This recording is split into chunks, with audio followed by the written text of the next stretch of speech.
Eh bien, bienvenue à cette conférence Energaia. Moi, je suis Aude Richard, je suis journaliste spécialisée en énergie renouvelable et un peu plus en chaleur notamment.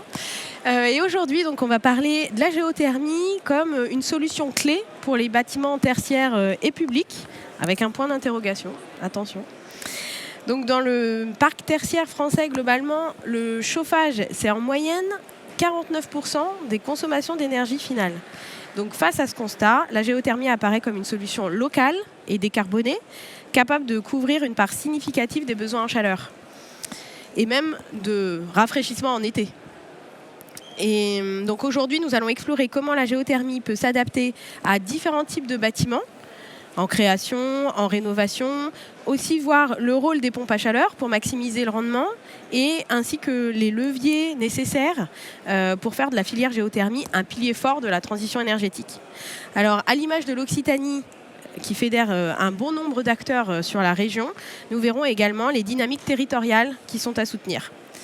Nous allons aborder tous ces thèmes avec 4 invités, mais avant, on va avoir un petit plan en 3 parties. Une filière en pleine extension. Le premier point, ce sera la filière qui sera en pleine accélération.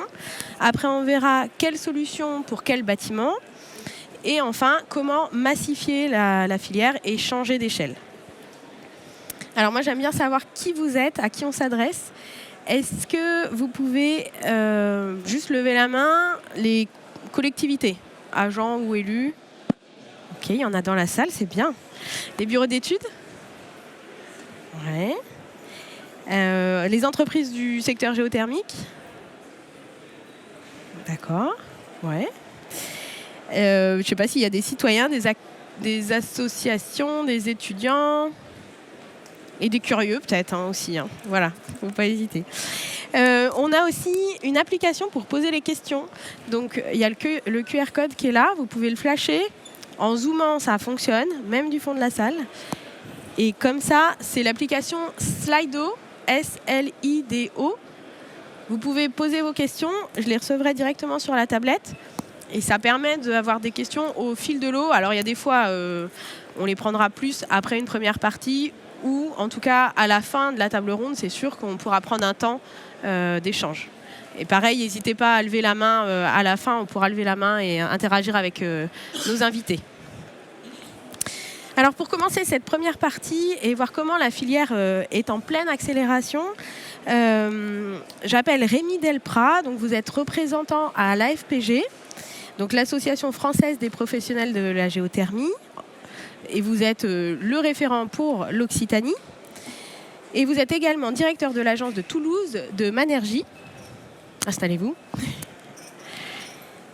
Donc, qui est une agence de société d'ingénierie et de conseil dans la transition énergétique. Alors aujourd'hui, c'est vrai qu'on observe vraiment une explosion des projets. Est-ce que vous pouvez nous expliquer un petit peu où en est le contexte?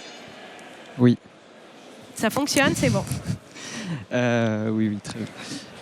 Alors, pour donner des éléments de contexte, vous avez commencé à parler de l'AFPG. Donc l'AFPG, c'est l'association des professionnels de la géothermie, qui fédère environ 150 adhérents et adhérentes qui sont des instructeurs de la filière. Donc on trouve des foreurs, des bureaux d'études, etc. etc. Ce que fait l'AFPG, donc, c'est de tirer les leviers, de récupérer toutes ces compétences et de remonter ces informations nationalement et également régionalement. Et on en parlera d'ailleurs tout à l'heure avec Johan au niveau de l'Occitanie. Avant de lancer sur le pourquoi en augmentation, pour donner des chiffres, donc on a environ recensé 210 000 installations de géothermie en France. Et ce qu'il faut savoir, c'est que 97% de ces installations, c'est du particulier. D'accord. Donc pas beaucoup de bâtiments tertiaires ou publics comme ce qui nous intéresse. Exactement. Donc voilà, il y a une marge de manœuvre et il y a également beaucoup de projets qui sont prêts à être en conversion ou à convertir. Et pour revenir à la question. Quelle évolution est depuis quelques années? Alors, en 2023, on a eu plus de 100 projets donc, sur des bâtiments collectifs. Ouais. Et en 2024, plus 400 projets. Ah oui, on voit bien la marche. X2. Alors, comment ça s'explique? plusieurs facteurs. Donc on a eu la crise énergétique de 2022, avec donc le prix du gaz qui s'est envolé et le prix de l'électricité également. On a eu également le décret tertiaire qui a pointé le bout de son nez fin 2019. Alors suite à ça, donc, il y a eu toute cette phase de mise en ligne pour les acteurs donc, qui avaient un patrimoine tertiaire de plus de 1000 m², des consommations sur la fameuse plateforme Opérate. Des études énergétiques ont été faites. Oui. Et là maintenant, on arrive au moment où il faut lancer les actions. Donc il y a des objectifs de baisse de consommation à horizon de 2030, 2040, 2050. Et là, on voit gentiment les projets se lancer et se concrétiser. C'est sur la bonne trajectoire pour atteindre les objectifs ? Oui. Ça va, ok.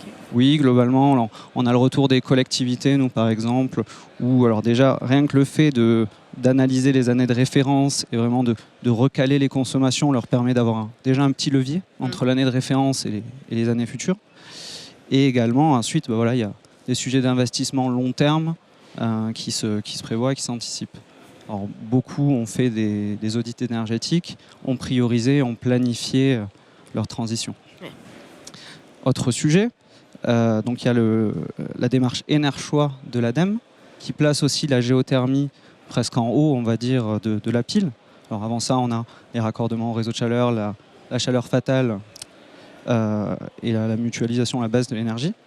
Mais la géothermie arrive juste après. C'est ça. C'est en haut de la pile des priorités. Exactement. À étudier avant la biomasse. Avant la biomasse. Donc ça, c'est aussi un autre facteur. Quoi d'autre ? La géothermie permet de répondre à la solution du confort d'été. Oui, tout à fait. Ce que ne font pas les autres énergies. Exactement. Donc, voilà, tous ces sujets-là font que on a un vivier, on va dire, qui nous permet d'aller vers cette transition énergétique avec la géothermie. Oui, x2, on retiendra bien le nombre de projets dans les collectivités, x2. C'est énorme. Alors, qu'est-ce qui se passe en Occitanie au niveau du panorama ? Johan Kunak, vous êtes chargé de mission animation géothermie donc à l'AREC, l'Agence régionale de l'énergie et du climat. Cette dernière année, là, comment vont les projets ? Est-ce que, pareil, ça a été multiplié par 2 ? Est-ce que ça a explosé ? Je crois qu'on a une carte, en fait, avec les projets. Oui. Voilà, pour vous parler, ce sera un peu plus simple. Du coup, en Occitanie, on a toujours une très bonne dynamique. Là, comme vous voyez sur la carte, on a 436 installations de géothermie de surface, donc c'est hors particulier. On recense là tout ce qui est tertiaire et collectif, tout ce qui est l'habitat. Sur ces 436 installations aujourd'hui, si on compare à, on va dire, une dizaine d'années, on avait quelques dizaines d'installations.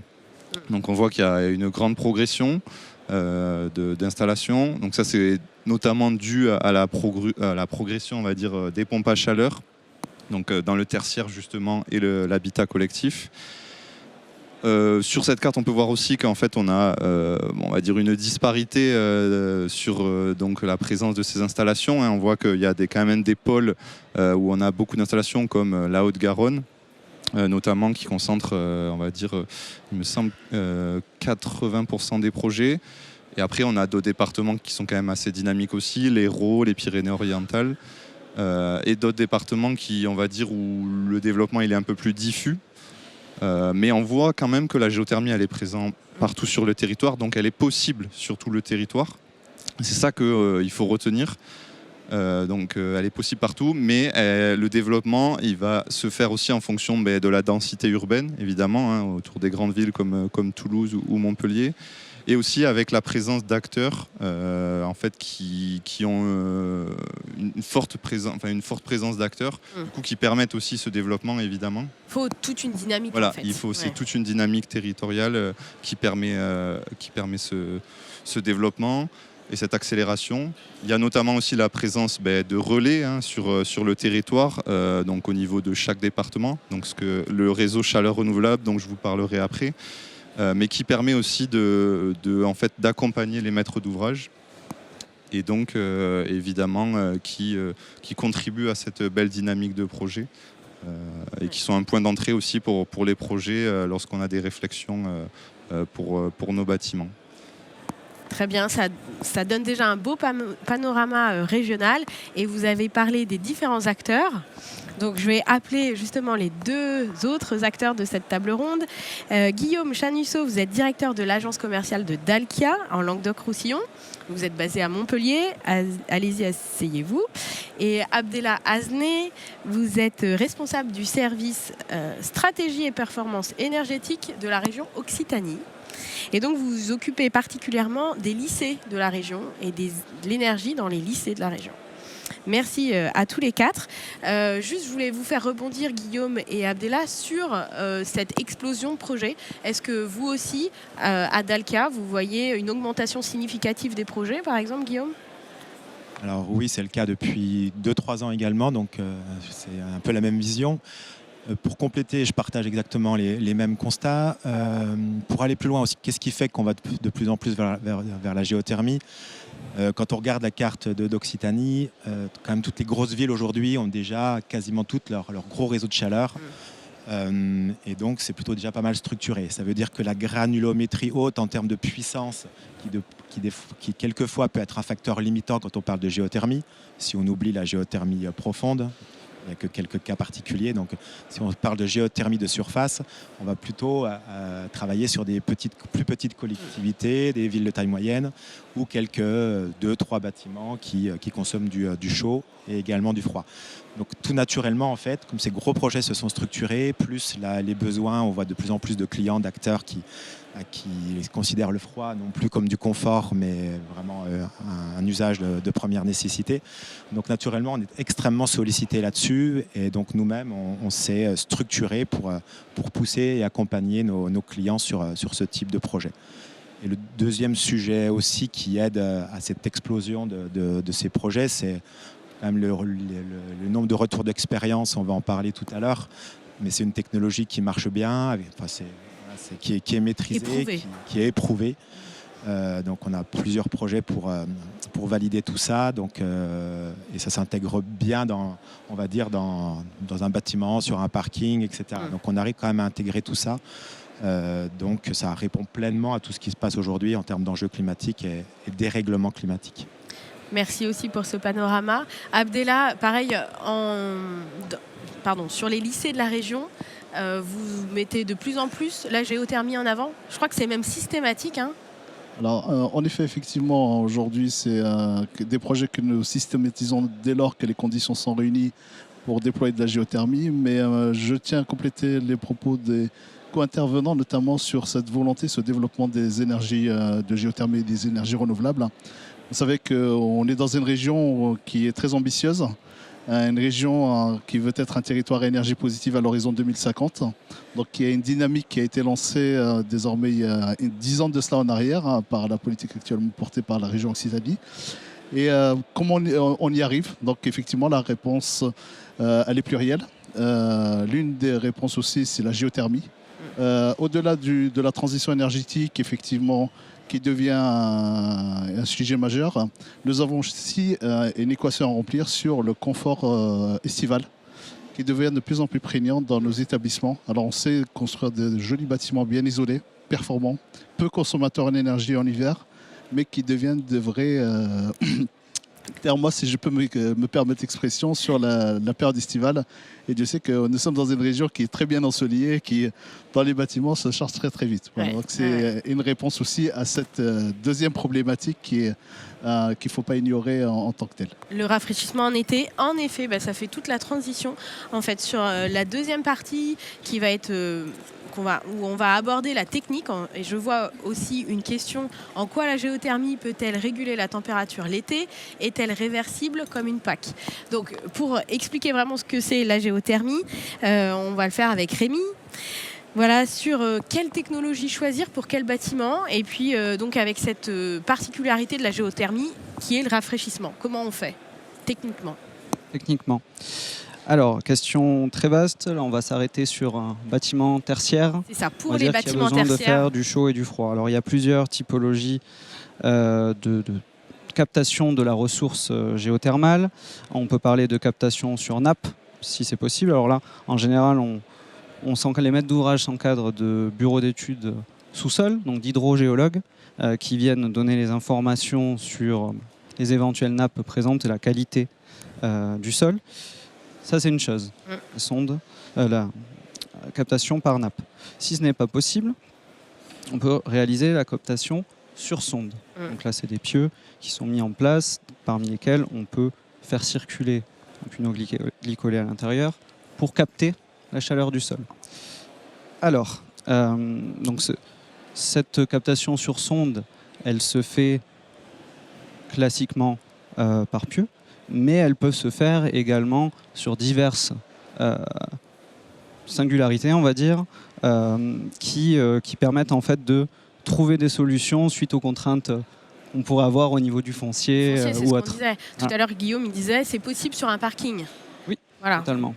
Et si on n'a pas de parking, qu'est-ce qu'on fait ? Est-ce qu'on peut le mettre aussi en dessous du bâtiment lors de la création, sur du neuf ? Est-ce qu'on peut le mettre, pas forcément sur un parking, mais un parc à proximité ? À quelle distance ? Donc tous ces sujets-là, ils sont totalement bien... Alors, on a des retours d'expérience sur l'ensemble des projets, des typologies qui sont mises en œuvre.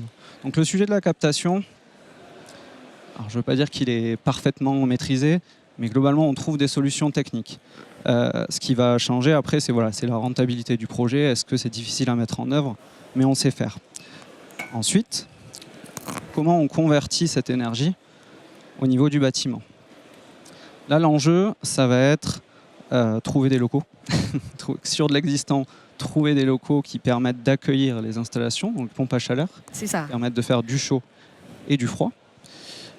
Ensuite se pose la question... C'est ça qu'on appelle les pompes à chaleur réversibles, chaud et froid ? Faire du chaud et du froid, oui. La particularité qui va se poser, c'est comment on distribue cette chaleur dans le bâtiment et quels sont les régimes de température des terminaux.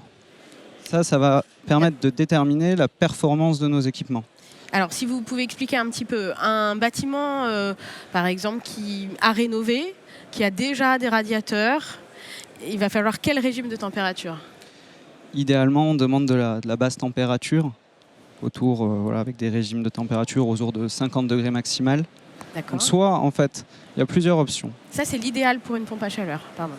L'idéal, ça serait potentiellement du plancher chauffant qui serait vraiment à une température un peu plus basse pour en fait éviter de faire un grand écart à la pompe à chaleur entre la température de la source, qui serait plutôt stable, aux alentours entre 12 et 15 degrés, et la température de consigne du bâtiment, qui elle va dépendre de la température extérieure si on veut faire du chauffage par exemple, ou du rafraîchissement. Donc le but, c'est d'éviter, grâce aux terminaux, grâce au régime de température, grâce à l'équilibrage du bâtiment, de faire un grand écart à la pompe à chaleur entre la source et la production. Donc ça, c'est tout l'enjeu de pilotage, de suivi et à la fois de conception. Alors comment on fait pour réduire nos régimes de température ? Il y a plusieurs options. Soit on remplace nos émetteurs, ça peut être une solution, on met des émetteurs basse température. Alors pour des radiateurs, ça veut dire qu'on augmente la surface d'échange, donc ça veut dire que il faut être prêt à trouver des solutions à l'échelle du bâtiment pour avoir des radiateurs plus gros. Ça peut être aussi, on isole. Ça peut faire le cadre d'une réhabilitation globale où on revoit la menuiserie, on réisole, et là, auquel cas, on peut réduire nos régimes. Donc, il y a plusieurs solutions qui sont réalisables. Tout l'intérêt pour un bâtiment tertiaire où on se pose ces questions-là, il est dans l'anticipation. L'idéal, c'est de réaliser en amont un audit technique, un audit énergétique, et d'ensuite se poser les bonnes questions, chercher la rentabilité, voir les leviers de financement, on en parlera pour la suite, qui peuvent être activés pour trouver la meilleure rentabilité, et réfléchir également sur les usages. Ouais. Un petit mot sur le rafraîchissement et le géocooling. Qu'est-ce qu'on appelle le géocooling ? Et sinon, comment on fait du froid avec la géothermie ? Alors le géocooling, c'est lorsque l'on récupère en fait la ressource, les calories dans le sol, calories du sol, et qu'on les fait circuler. Alors il y a un échangeur bien sûr à la température. On va appeler ça d'une boucle géothermale. Donc l'eau qui circule dans le sol et qui reste au niveau, on va dire, de la pompe à chaleur ou de l'échangeur. Et ensuite, on vient faire circuler cette eau dans le bâtiment. de telle sorte en fait, à récupérer directement la chaleur du sol sans avoir à utiliser d'apport électrique autre que la pompe de circulation, bien sûr. Ouais, tout à fait. Sinon, Donc, pas d'énergie à part la pompe de circulation. exactement. C'est quand même un rafraîchissement relativement gratuit, si je peux dire, quoi. Économe en tout cas. Exactement. Ok. Et sinon, comment on fait du froid? Donc par la pompe à chaleur réversible. Par la pompe à chaleur, très exactement. Donc pareil, au même titre qu'on fait du chaud, on fait du froid avec une température de consigne et des émetteurs adaptés. Je vois qu'il y a une question en fait sur la captation. Vous disiez il n'y a pas de souci. Alors la question c'est quel impact sur la température des nappes. En effet, on prélève de l'eau à 12 degrés et on la rejette à un endroit. Comment ça se passe et quel impact? Alors, un hydrogéologue aurait la meilleure réponse que moi, mais je vais essayer de m'en sortir en faisant une roulade.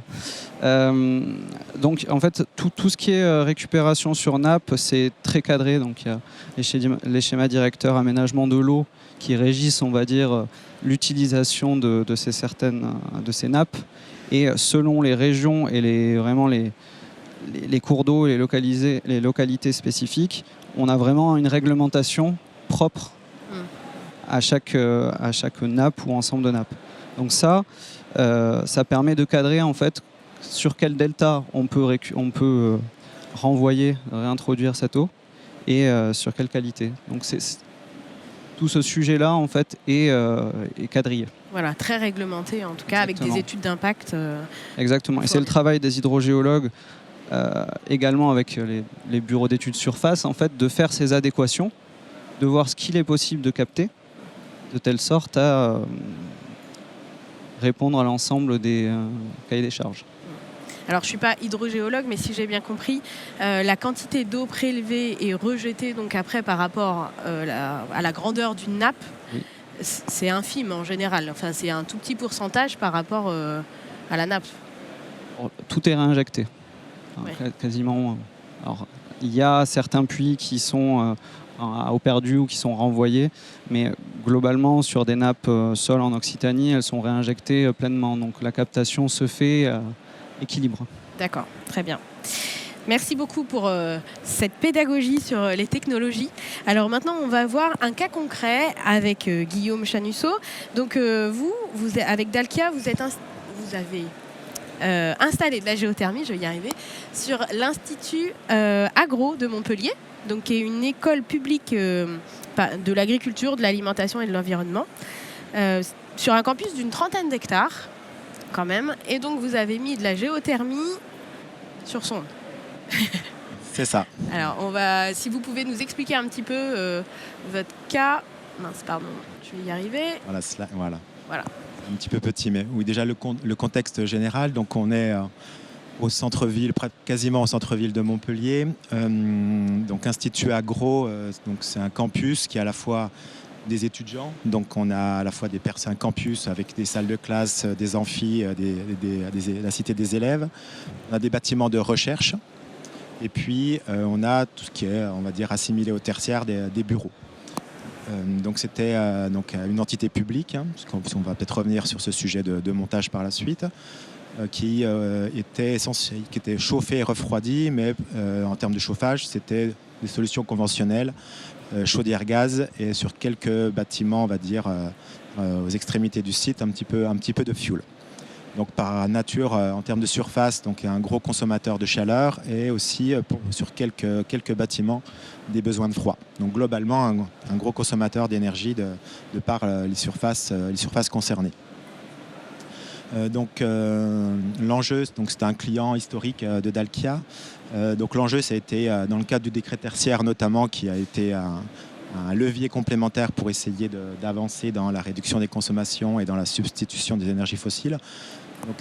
Donc Institut Agro a lancé un marché global de performance, donc un contrat de performance énergétique sur 10 ans avec une option de durée 16 ans.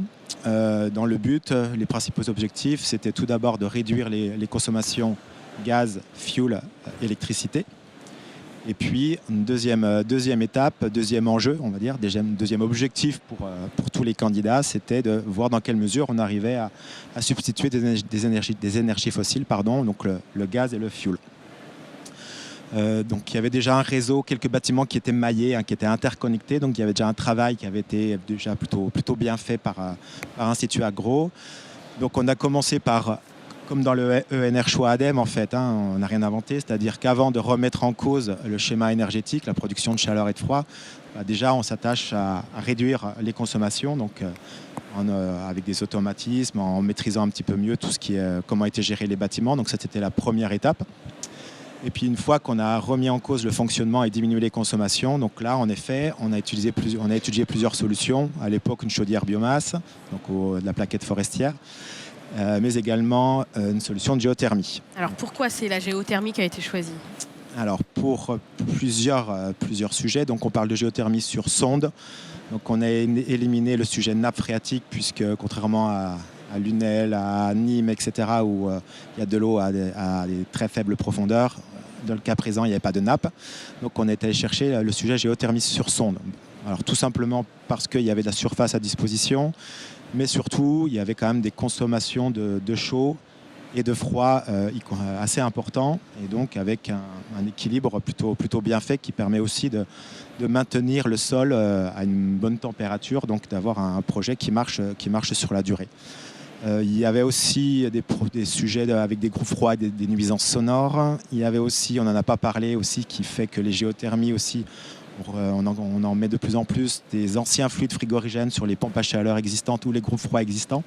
Donc il y avait tout ça combiné qui en fait, clairement, quand on a regardé les différents scénarios, mettait en avant en termes de vision coût global. Donc on raisonne en coût de chaleur et de froid, tout compris, avec des subventions, des aides ADEME sur le fonds chaleur. Donc clairement, c'était la technologie qui s'adaptait au mieux sur la durée du contrat pour réduire significativement l'empreinte carbone du site. Est-ce qu'on peut avoir une idée de la puissance et du coût d'investissement aussi ? Oui, alors le projet, on parle ici, donc on parle de géothermie de surface et on parle de GMI. GMI, donc géothermie de minime importance, c'est-à-dire moins de 10 000 mètres linéaires de sonde, en gros moins de 500 kW d'échange avec le sol.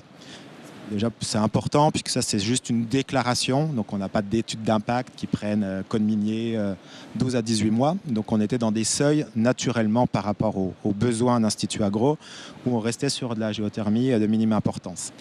Donc là, ce que vous voyez à l'écran en violet, c'est l'implantation des sondes. Donc là, on parle de sondes de 44 sondes à 190 mètres de profondeur. Donc, on est resté juste au-dessus des 200 mètres. Et puis couplé à une pompe à chaleur donc qui fait du chaud et du froid et qui se sert bien évidemment du champ de sonde pour équilibrer en fonction de la prédominance des besoins chauds et froids. La pompe à chaleur, elle fait 400 kW, un peu plus de 400 kW chaud. La surface, la capacité d'échange dans le sol, c'est pareil, on est dans les 400 kW et on a un peu plus de 8000 mètres linéaires de sonde, puisque chaque sonde descend à 190 mètres.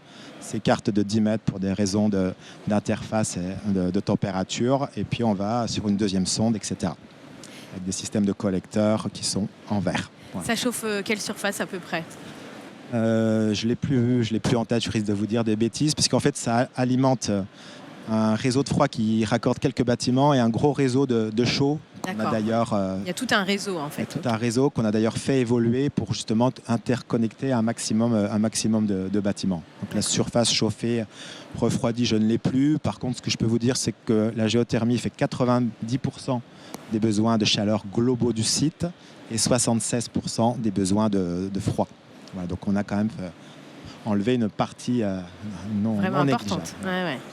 Très bien. Un chiffre quand même au niveau du coût et des aides. Je ne vous ai pas répondu, oui. L'investissement, alors on avait plus de 2 millions d'investissements au global. Je dirais environ 600 000 qui étaient liés à la réduction de consommation des automates, pas mal de choses à remettre en bon état. Et puis après la géothermie, c'était dans les 1,5 million si mes souvenirs sont bons, et près de 45%, quelque chose près de subventions fonds chaleur ADEME.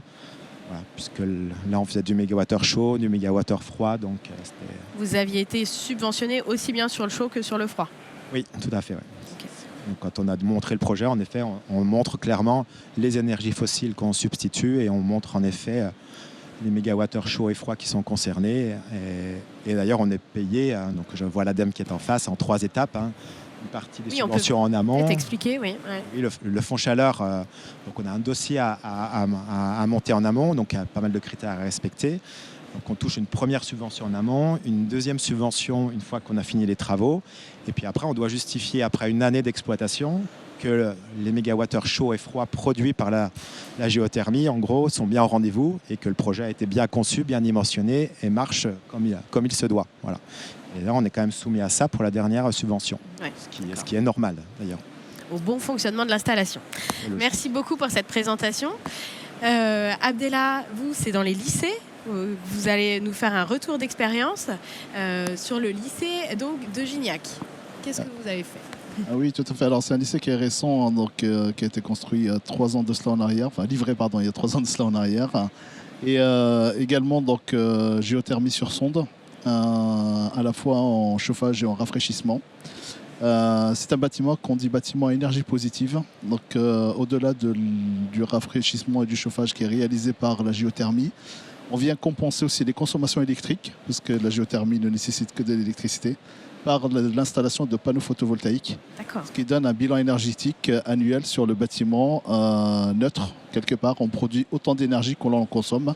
Et là, vous avez les chiffres. On est même excédentaire par rapport à notre production annuelle. Et cet excédent est revendu sur le réseau au travers de contrats avec EDF Obligations d'achat, par exemple, ou d'autres acteurs. Ce qui donne quand même à la fois une maîtrise des coûts de fonctionnement, parce que c'est des installations, bien que ce soit de haute technicité, et aussi on répartit un peu le risque au travers des outils de production. À l'échelle d'un bâtiment, d'un lycée comme celui-là, on a plusieurs packs dimensionnés de petite puissance, mais qui répondent à l'ensemble des besoins, aussi pour pallier potentiellement des difficultés de panne ou d'aléas ou de déboires auxquels on peut faire face, pour avoir aussi une continuité de service sans pour autant dégrader le confort de l'ensemble des usagers. Je ne reviens pas sur la partie effectivement équilibre économique, parce qu'on parle de chaud et de géocooling. Il faut savoir que le géocooling, il faut le prendre avec beaucoup de mesures, et je laisse là mon collègue à côté du bureau d'études qui pourra revenir plus en détail. C'est que ça a bien tendance à surdimensionner les champs de sonde. C'est-à-dire, en fait, on veut trop rafraîchir et donc on se dit il faut un dimensionnement très grand. Tout à l'heure, il y avait 44 champs de sonde. Là, on en mettrait 100 à la place des 44 qu'il faut, c'est ça? Absolument, oui. Alors, exactement. Enfin, c'est dans des proportions importantes.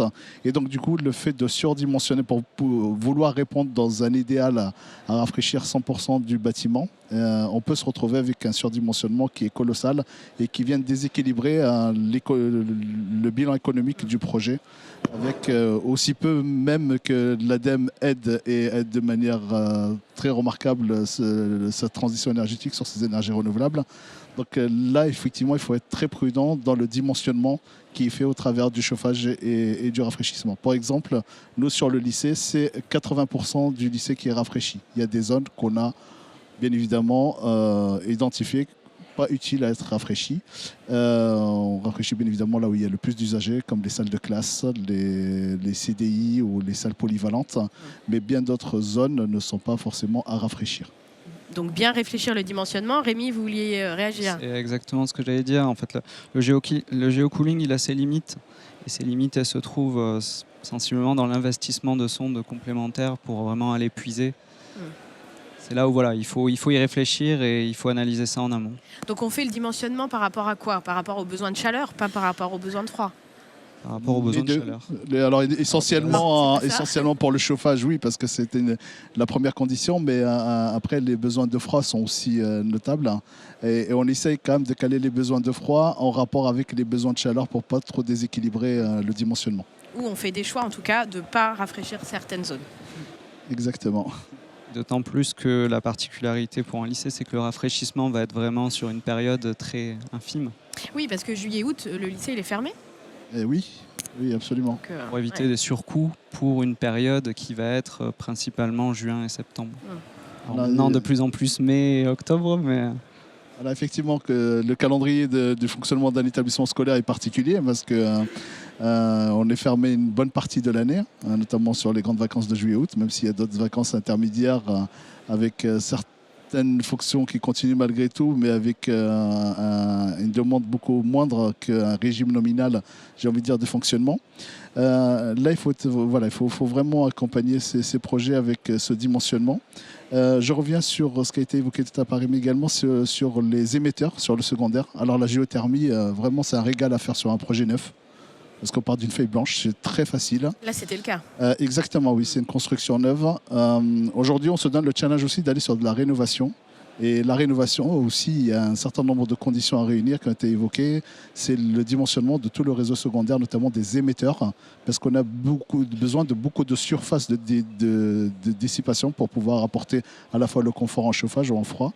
Et là, pour l'exemple du lycée, on travaille sur une série de panneaux rayonnants avec des surfaces beaucoup plus importantes qu'un convecteur un radiateur qu'on peut trouver dans une salle des années 90. Je fais une petite parenthèse par rapport au lycée parce qu'il y a une question justement.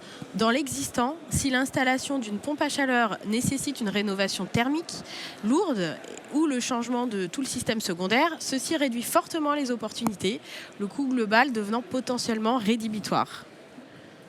Vous êtes tous d'accord ou une réaction? Non, Guillaume, non. Pas tout à fait d'accord. Allez-y. Merci. Ouais. Non, enfin, donc oui, en effet, plus la température de départ est basse, plus en effet on a des bonnes performances. Est-ce que vous pouvez expliquer le COP et le coefficient? Oui, en gros, une pompe à chaleur, en gros, ça consomme 1 en élec et ça produit en fonction du COP 4 en chaud et 3 en froid. Donc quoi qu'il arrive, une pompe à chaleur, on fait du chaud et du froid en même temps. Et quand on ne se sert pas du chaud ou du froid parce qu'il n'y en a pas besoin, on le réinjecte dans le cas de la géothermie dans le sol. Et quand on est sur une pompe à chaleur sur air, on réinjecte les calories dans l'air extérieur. Ouais. Et il faut de l'électricité. Et donc, quand on dit on consomme 1 pour 4 en chaud, en effet, on consomme 1 en compresseur en électricité pour produire 4 en chaud et 3 en froid. Donc ça, c'est le premier sujet. Après, oui, alors surtout dans le sud... Alors nous, on exploite beaucoup de bâtiments qui sont souvent chauffés au gaz avec des chaudières, donc qui rassurent tout le monde, etc., avec des régimes de température à 80 degrés, avec des radiateurs fonte derrière, etc. On voit quand même le climat qui change, et par facilité, quelquefois, on laisse ces régimes de température, on va dire, les 5 mois d'hiver. Dans la vraie vie, quand on veut essayer de réoptimiser tout ça, les 80 degrés, je le redis, c'est une facilité. Souvent, on peut descendre à 65, à 70, etc. Et donc là, ça permet de retravailler sur des solutions pompe à chaleur, notamment de géothermie. Ça, c'est quand même un premier sujet. Donc, quand même, se reposer des questions sur comment est géré le site, la distribution, etc. Le deuxième sujet, c'est que quand on fait une solution renouvelable, mais le bois également d'ailleurs, on garde toujours un appoint, enfin toujours, sur de l'existant. Souvent, il y a des chaudières gaz, donc on garde aussi souvent une chaudière gaz à côté, ou une chaudière électrique. Aujourd'hui, on y réfléchit de plus en plus. Donc ça veut dire que c'est quelques jours par an où potentiellement il faut aller un petit peu plus haut en température. On peut faire du préchauffage avec la géothermie et aller chercher les quelques degrés qui manquent pour pas trop dégrader le COP avec le gaz. Donc il y a quand même beaucoup de projets existants aujourd'hui où on retravaille, on va dire globalement, ces sujets-là. Et puis le dernier sujet, c'est quand même les fluides frigorigènes.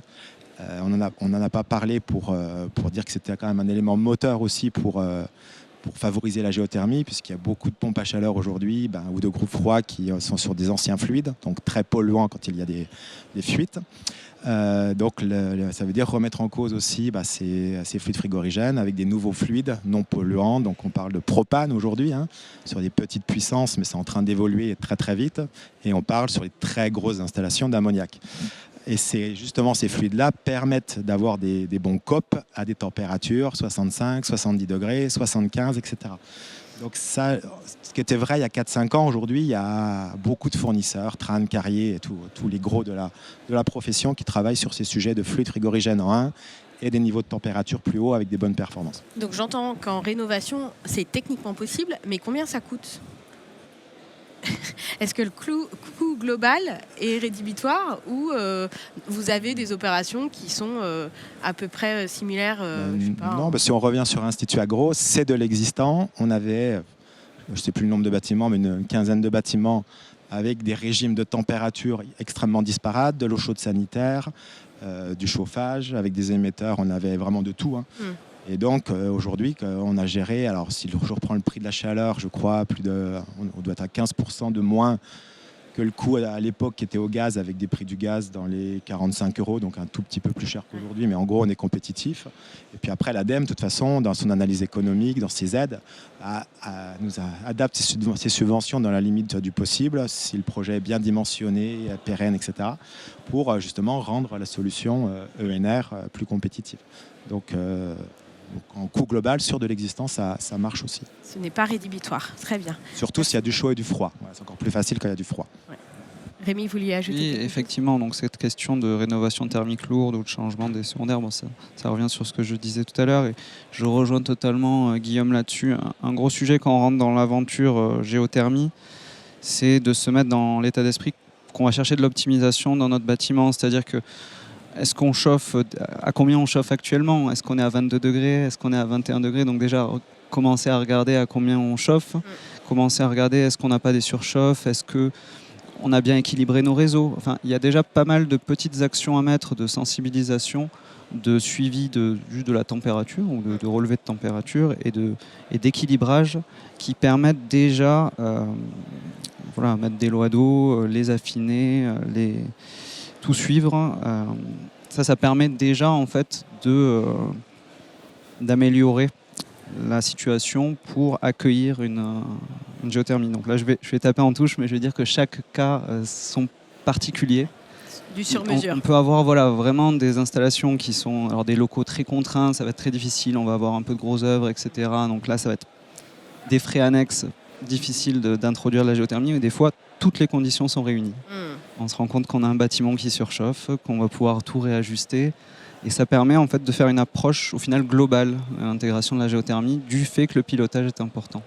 Alors justement sur le pilotage, j'avais une question pour Abdellah. Dans les lycées, comme vous disiez qu'il y a 3 ans qu'il a été mis en route, c'est quoi le retour des usagers par rapport à cette chaleur ? Alors, ils ont un confort sans précédent. C'est vraiment ils ont réussi à combiner le réel confort avec une optimisation énergétique qui a du sens. C'est-à-dire qu'aujourd'hui, on ne fait pas une économie d'énergie.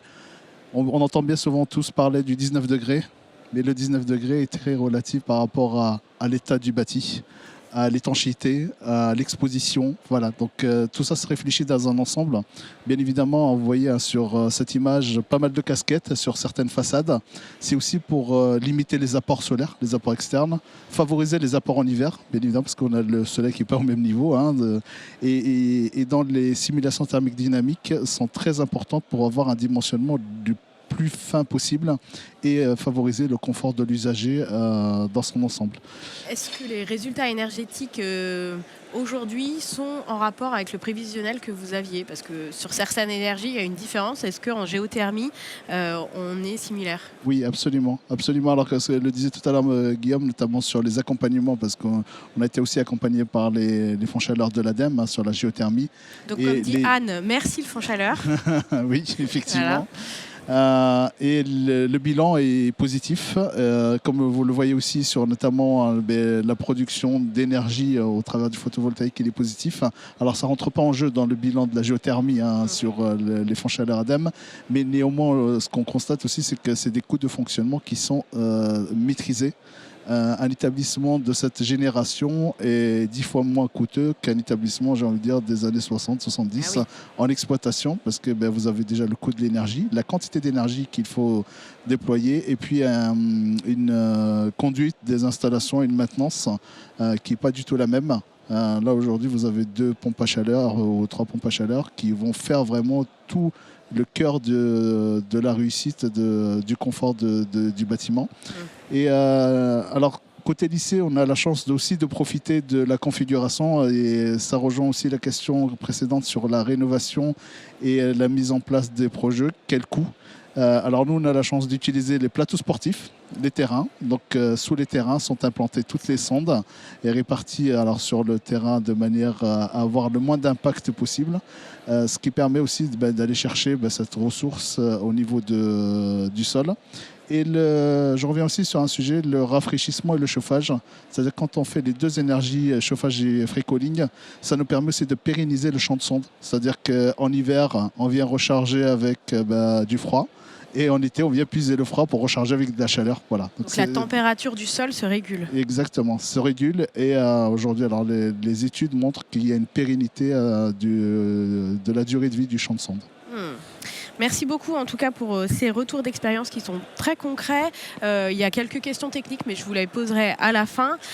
En attendant, on va passer à la troisième partie, notamment sur tout ce qui est aide et comment passer à l'échelle supérieure. Même si pour l'instant, on a entendu pas mal de choses positives, plein d'atouts sur la géothermie.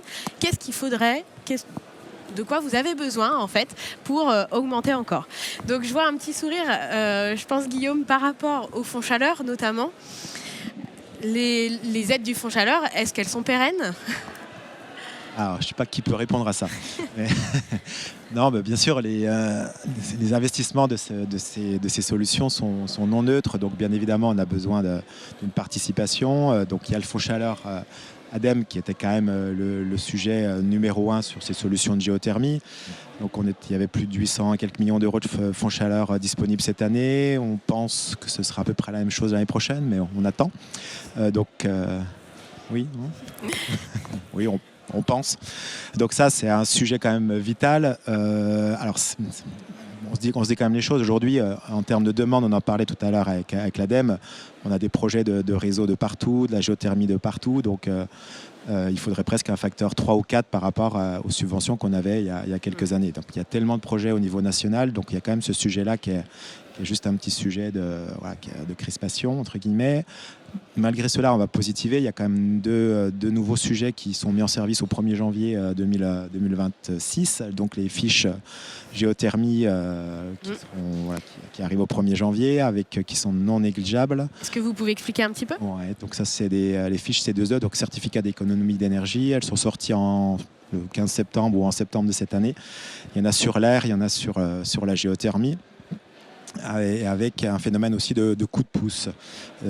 Alors il y a pas mal de critères à respecter, des performances de pompe à chaleur, des niveaux de puissance. Pour le tertiaire, c'est en fonction de la surface. Pour le résidentiel, c'est en fonction du nombre de logements. Et puis après, il y a un coup de pouce x5 sur la géothermie si on retire totalement les énergies fossiles. Alors là, c'est plus ce qu'on disait tout à l'heure. Ça veut dire qu'on ne garde plus de chaudière gaz en appoint secours, on retire tout. Et donc ça veut dire mettre une géothermie avec une PAC sur air ou avec une petite chaudière élec si elle sert quelques heures par an. Et puis ça veut dire surtout de s'assurer qu'il y a bien la puissance disponible côté Transfo ou côté Enedis, tarification Enedis, etc. Oui. Donc les fiches C2E vont quand même pas mal nous aider, notamment sur les plus petits projets. Donc il y a quand même ces bonnes nouvelles qui peuvent, dans certains cas, se compléter aussi avec du fonds chaleur au cas par cas. Donc, je vais juste tendre le micro à Xavier Nivelot, qui est de l'ADEME, justement. Alors, c'est la question de prénom. On ne sait pas Xavier, c'est Jean-François, mais c'est pas grave. C'est la question des prénoms. C'est le fil rouge du jour. Pour revenir quelques secondes sur la dynamique filière, c'est vraiment important. Il faut séparer donc la géothermie avec les différents types de géothermie. L'électrogénération, il n'y en a pas chez nous, donc il n'y a pas vraiment de sujet chez nous. La géothermie profonde, il y a quelques projets à fort potentiel, mais il n'y a pas une vraie dynamique de territoire à ce jour sur la géothermie profonde, par manque de connaissances, notamment sur leurs ressources. Là où on a un vrai potentiel, une vraie dynamique de développement, c'est sur la géothermie de surface, tous les projets GMI qui ont été présentés, et pour plein de raisons. On peut en faire partout, toute taille de projet, tout type de maîtrise d'ouvrage. On a vu pas mal déjà tout à l'heure. Certes. Juste sur le fond chaleur. Non, j'y reviens, c'est important. Le géocooling, ultra important. On en a parlé aussi. On en a parlé, mais expérimenter le géocooling, c'est démentiel par canicule. 42 degrés dehors, les bâtiments restent à 26 degrés à l'intérieur, c'est fantastique. Ça, il faut je peux pas ne pas le dire. Thermofrigopompe, produire du chaud, du froid en même temps, on multiplie les COP par quasiment 2, on atteint quasiment 9-10 de COP, c'est dingue. Le géocooling, c'est quasiment 20, voire 50 de COP, c'est démentiel. Dernière chose, ce que tu disais, Abdella, gain de production en exploitation, on diminue par 10 les coûts d'exploitation. C'est avéré sur la région Occitanie, c'est avéré dans d'autres collectivités. Des collectivités qui ont pour 70 000 euros de coûts d'exploitation passe à 7 000 euros. Donc c'est démentiel en termes de gains sur l'exploitation. Donc tous ces avantages font qu'il y a une vraie dynamique. En plus, il y a une vraie montée en compétence de l'ensemble de la filière, bureaux d'études, tous nos relais qui existent sur la région Occitanie et partout en France. C'est super important. Johan va en parler un petit peu du club géothermie. Super, j'y viens. J'en profite. Montée en compétence des collectivités. Je prends la métropole qui a passé une feuille de route. Tous les territoires se sont appropriés la géothermie. Il y a une vraie dynamique de filière sur l'ensemble des acteurs, l'ensemble des territoires. Et donc du coup, ce qui fait que cette géothermie marche partout. Sur les aides, le fonds chaleur est incontournable. Le fonds chaleur, avec le FEDER, les aides du conseil régional, c'est indispensable. Jusqu'à aujourd'hui, on avait 800 millions d'euros sur le fonds chaleur. Est-ce que ça va augmenter ? On espère avoir 800 millions d'euros de l'année prochaine encore. Voilà. On espère l'avoir. Ça ne suffira même pas à couvrir ce qu'il y a déjà dans les tuyaux en termes de pression budgétaire. Mais c'est déjà ça. Les C2E vont permettre, les certificats par contre d'économie d'énergie, vont permettre de s'articuler avec le fonds chaleur. Sur le neuf, c'est pas possible. C'est que sur la rénovation. Donc sur le neuf, on aura toujours le fonds chaleur avec les fonds européens, les fonds de la région. Sur ces 2 E, sur la rénovation, il faut distinguer différents types de cas. Sur le logement social, par exemple, on n'aura quasiment plus besoin de fonds chaleur parce que les C2E permettront d'atteindre quasiment 100% des financements liés aux investissements. C'est colossal. Sur le reste, on pourra articuler, comme tu le disais Guillaume, fonds chaleur et aide C2E pour atteindre un maximum d'aide publique qui ira 45, 55, 65% des investissements. Ce sera quand même très positif. Bon, merci beaucoup Jean-François pour ces bonnes nouvelles. Justement, j'aurais voulu faire un point sur le club géothermie en Occitanie avec vous, Johan. Qu'est-ce que c'est que ce club et quelle dynamique ça met en place en Occitanie ? J'allais mettre la carte peut-être aussi. Alors attendez, hop, derrière. Alors, ce club, c'est une des actions prioritaires de l'animation régionale géothermie. C'est ça. Donc cette animation régionale géothermie, donc notamment, elle vise à promouvoir la filière géothermie, sensibiliser les maîtres d'ouvrage et fédérer cet écosystème de professionnels. Donc notamment une des actions qu'on a, c'est une journée annuelle de rencontres régionales géothermie. Cette année, c'était à Montpellier le 30 septembre. On avait une matinée d'échange sur les sujets de la géothermie, divers sujets, et une après-midi où on a pu visiter une installation de géothermie. Donc là, pour le coup, c'était le réseau de chaleur de Cambacérès, qui nous a été présenté par la CERM. À Montpellier, donc. À Montpellier, exactement. Donc ça, c'est une action qu'on mène. Et du coup, une action prioritaire, comme je vous l'ai dit, donc c'est le club géothermie. Donc en fait, quand on a ce type de rencontre, d'événement où on a les professionnels, en fait, qui viennent pour pouvoir discuter entre eux, notamment aussi, en fait, on a ressenti vraiment ce besoin de la part des professionnels de pouvoir avoir un espace d'échange au niveau local. Parce qu'évidemment, il y a un espace de ce type, qui est l'Association française des professionnels de la géothermie au niveau national. Mais on avait une volonté d'avoir quelque chose de plus local pour pouvoir se retrouver avec aussi les spécificités du territoire de l'Occitanie. Et donc le but, c'est de regrouper, comme vous voyez à l'écran, un peu toute cette filière qui touche à la géothermie. Donc on a évidemment tous les métiers qui sont directement en lien avec la chaîne de valeur et toutes les étapes d'un projet. Et après également tous les métiers de l'accompagnement de projet, des institutionnels, tout ce qui touche à la recherche et à la formation, et évidemment aussi les porteurs de projets, donc collectivités, entreprises, associations. Et du coup, la mise en place de ce club, elle s'est faite cette année à travers 2 ateliers où on a co-construit avec une sélection de professionnels. On a co-construit un peu le modèle qu'on aimerait avoir pour ce club, donc ce qu'on appelle le club de la géothermie, mais Occitanie, mais qui n'est pas une terminologie définitive. Et donc, à travers cet atelier, on a pu avoir de premiers livrables qui ont été les grandes vocations de ce club Géothermie Occitanie et des premières actions qui seraient des groupes de travail thématiques. Alors je pense que vous les avez en suivant.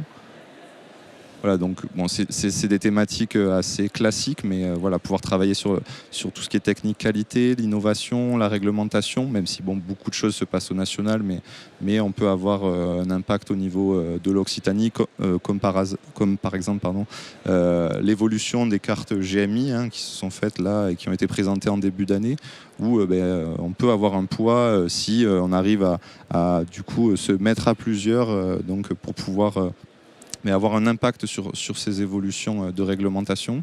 On a toute la partie économie-financement, sensibilisation et communication auprès des porteurs de projets, et tout ce qui va toucher à la formation, la montée en compétences, comme on l'a dit, pour toujours avoir de meilleures qualités de projets. Il y a combien de personnes alors dans ce club ? Alors ce club, du coup, on va dire que pour l'instant, on n'a pas une structure propre, mais on essaye d'avancer sur des actions pour évidemment donner envie aux professionnels de se regrouper.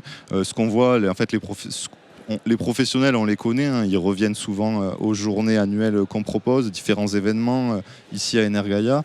On peut parler de quasiment 200 professionnels en Occitanie, si ce n'est plus. Qu'on peut fédérer. Il y a évidemment des professionnels qui sont plus actifs, plus proactifs dans ces sujets-là. Et aujourd'hui, en fait, ce club il dispose aussi d'un outil qui est l'annuaire des professionnels de la géothermie, qui a été lancé aussi pour permettre d'avoir un peu de visibilité sur ces différents professionnels. Donc les porteurs de projets, par exemple, ils peuvent avoir accès aux foreurs. Exactement. Donc c'est à la fois pour les porteurs de projets trouver un professionnel compétent, donc de par la catégorie dans laquelle il a une activité, mais aussi de par ses certifications qui sont importantes quand on développe des projets, parce qu'elles nous permettent de rester dans la réglementation et de pouvoir avoir droit à une subvention aussi. D'accord. Donc, et ça permet aussi aux professionnels entre eux de pouvoir faire le lien. Donc cet annuaire il est en ligne, donc tout professionnel peut aller s'inscrire dans cet annuaire. Il disposera d'un espace extranet donc pour pouvoir modifier, on va dire, la fiche de son entreprise et pouvoir valoriser donc toutes ses activités. Et on voit bien, en effet, que les territoires qui ont une dynamique entre acteurs, ce qu'on disait au début, c'est là où les projets sortent, en fait. Il faut vraiment ces espaces d'échange. Voilà. En fait, on répond aussi, on voit qu'il y a une dynamique, une vraie dynamique en Occitanie, mais qu'il y a ce besoin, en fait, pour pouvoir sécuriser cette dynamique, voire l'accélérer encore davantage, de pouvoir avoir ce lien entre les professionnels. Je vois l'heure qui passe. Est-ce que vous avez encore... Alors, peut-être dernier sujet, donc en dehors de cette animation régionale, on a en fait quand même, je vais le rementionner, tout un réseau de relais sur la chaleur renouvelable. Donc chaleur renouvelable, on parle aussi, on va inclure le solaire thermique et le bois énergie. Et en fait, ces relais, ils sont indispensables. Je pense que vous avez une slide en suivant. Donc ça, c'était l'annuaire. Vous devez avoir encore une slide. Donc ce réseau de chaleur renouvelable, donc là je parle pour l'Occitanie, donc c'est des relais qui sont présents dans chaque département et qui vont permettre d'accompagner donc les maîtres d'ouvrage privés ou publics. Donc c'est à l'exception des particuliers. Et donc ils vont pouvoir donner donc un premier niveau de conseil et de stratégie, ce qui est gratuit pour les maîtres d'ouvrage, et pouvoir réaliser aussi une première analyse d'opportunité en amont d'une étude de faisabilité pour déjà voir si en fait typiquement la géothermie est envisageable et peut être viable. Et notamment ils aident au montage des subventions pour pouvoir aller demander les différentes aides auprès de l'ADEME. Donc voilà, c'est vraiment des relais qui sont indispensables et qui ne sont pas pour rien dans cette dynamique qu'on voit notamment à l'échelle régionale. Donc, on a bien compris, en effet, aller frapper à cette porte-là. C'est vraiment la porte d'entrée pour les maîtres. Choisir déjà son énergie. Très bien, merci beaucoup déjà à tous les quatre. Je voudrais qu'on prenne un tout petit peu de temps pour des questions, même si il reste que 5 minutes. Très bien, est-ce qu'on peut apporter un micro, s'il vous plaît ? Alors... En attendant votre micro, je prends juste une question qui est là. L'hybridation pompe à chaleur plus chaudière gaz avec du biométhane permet de s'affranchir des énergies fossiles tout en sécurisant le fonctionnement. C'est étrange de bannir ce type de système, non ? Surtout quand cela permet de conserver un équipement existant. Alors, sur le biométhane, est-ce que vous voulez répondre ? Allez-y, Guillaume.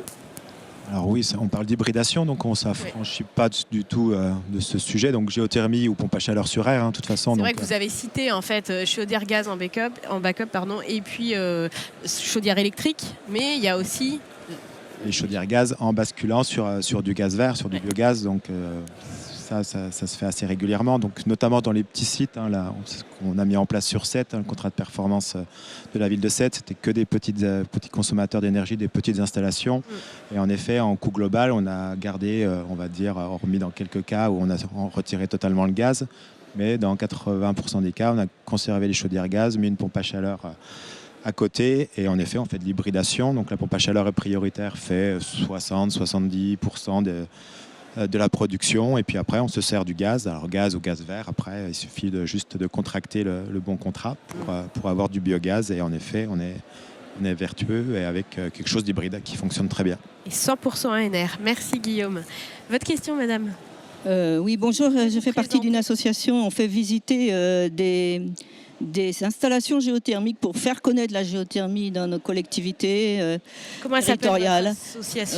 Vigilance Patrimoine Paysager. D'accord. Et je serais très intéressée de voir Monsieur Abdella pour la visite de Gignac, parce qu'on avait téléphoné plusieurs fois, puis ça ne s'est pas fait. Bon voilà, donc je suis très contente d'avoir la personne devant moi. Et sinon, j'avais une question sur le club géothermie Occitanie. Est-ce que vous avez des liens étroits ou pas avec la FPG, qui elle aussi a un annuaire des professionnels de géothermie? Et est-ce que quel est votre lien avec eux? Donc en gros, le lien entre Johan Cunac et Rémi Delprat. Voilà, parce qu'ils ont aussi l'enseignement en fait. Et puis deuxième idée, c'est, vous parlez des foreurs. J'ai l'impression qu'ils sont tous partis en Suisse. Il y en a très peu. Est-ce que c'est vrai encore que pour trouver un foreur, c'est très très difficile et qu'on attend peut-être plus de 6 mois, enfin voilà, pour avoir un foreur? Alors, troisième point. Ça fait déjà 4. Hein. Voilà, quatrième point. J'avais entendu, mais peut-être que je suis en perte de vitesse, que quand, par exemple, dans une maison de retraite proposée, qui a été installée, la géothermie installée dans une vieille maison de retraite, qui avait des vieux radiateurs, et qu'il suffisait de rajouter des éléments et ça fonctionnait très très bien. Deuxième, encore pour cette maison de retraite, est-ce qu'on disait que c'était obligatoire d'avoir en plus la chaudière à gaz pour s'il y a une panne, pour s'il y a des problèmes? Alors, est-ce que vous dites non, maintenant c'est fini? Apparemment, est-ce que vous pouvez me confirmer que c'est fini, on n'a plus besoin il n'y a plus d'obligation de mettre un chauffage alternatif, finalement, fossile? Alors, ça fait beaucoup de questions. Juste, Abdella, je pense que vous reprendrez rendez-vous. Oui, alors moi, ça va être très rapide. Voilà. On vous accueillera avec grand plaisir. Vous êtes les bienvenus. On en a d'autres ailleurs aussi, des géothermies. Si Gignac est trop loin pour vous, on peut toujours trouver un autre site de repli. Voilà, très bonne visite. Le lien entre Rémi et Johan, donc entre l'AFPG et le club géothermie, est-ce qu'il y a des doublons? Est-ce qu'il y a des redondances? Alors évidemment, il y avait la question qui se posait, c'est-à-dire qu'on a quelque chose au niveau national qui englobe évidemment tout le territoire, donc toutes les régions dans l'idée. Mais en fait, comme je vous ai dit, il y avait vraiment un besoin au niveau un peu plus local de pouvoir avoir cet espace d'échange autour de la géothermie, pour pouvoir discuter entre professionnels, que tout ne se passe pas toujours à Paris, parce que évidemment, quand on a quelque chose de national, c'est assez centralisé. Et du coup, évidemment qu'on ne vient pas recouvrir quelque chose qui est déjà présent. Le but, c'est d'avoir une vraie articulation avec la FPG, de justement pouvoir, de pouvoir travailler ensemble. Donc en fait, c'est peut-être l'idée, c'est aussi d'avoir ce poids au niveau régional pour venir porter notre voix auprès de la FPG de manière un peu plus commune. Mais on ne vient pas recouvrir. Et en termes d'annuaire de professionnels, c'est un outil qui est très intéressant là pour la région Occitanie, et qui permettait d'avoir quelque chose de physique pour pouvoir illustrer ce club. Voilà, je pense qu'on est évidemment, il ne faut pas faire doublon sur les outils, sur les réseaux. Mais là, c'est pas ce qu'on est venu faire. On avait vraiment, on va dire, cette particularité régionale à venir appuyer, quoi. Très, très rapidement sur la FPG, allez-y Rémi, mais vraiment très rapidement. Je pense qu'on n'est jamais assez nombreux à jouer la même partition. C'est bien qu'on soit, on se fait le relais, nous, des éléments de la FPG côté parisien dans le sud, et au même titre, on fait le relais du local pour en fait faire passer les messages, le relais terrain. Donc je pense qu'on n'est jamais assez pour parler de ça. Sur la question des foreurs, je pense que ça va mieux qu'à un moment. C'est ça que vous m'aviez dit. Hein. Oui, je peux répondre. Il y a à minima 2 dans la salle.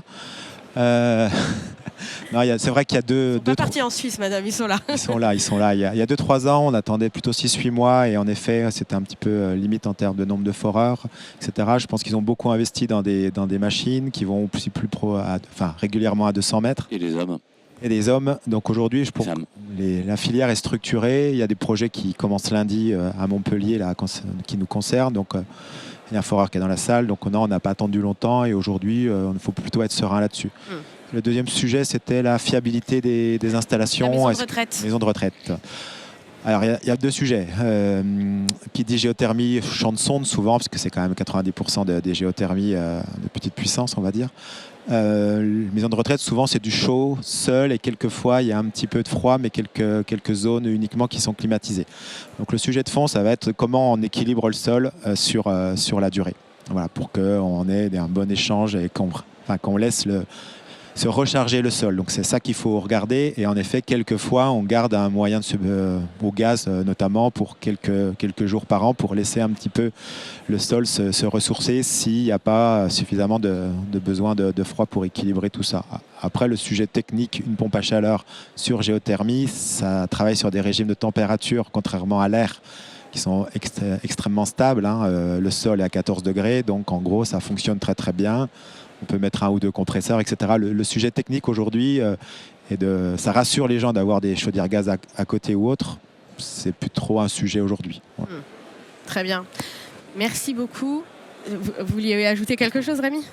Non, je ne veux pas maintenir le gaz. Alors l'objectif, c'est la décarbonation au sens large, mais pour un site sensible, je ne prendrai pas le risque de consigner les chaudières. Il faut se laisser quand même une sécurité, on appelle ça. Alors là, on parle d'appoint pour la géothermie, vraiment pour venir à point, mais il y a l'appoint et le secours pour des sites sensibles. Voilà, je ne prendrai pas le risque de dire on enlève les chaudières. Bon, faut rester aussi voilà, pragmatique et adapté. Donc en tout cas, on a vu qu'il y avait plein de signaux positifs, un marché mature, une technologie mature et assumée, des aides du fonds chaleur qui devraient continuer, les C2E qui vont arriver, des retours d'expérience vraiment positifs. Donc allez-y, si je crois. Voilà, merci beaucoup, on peut les applaudir.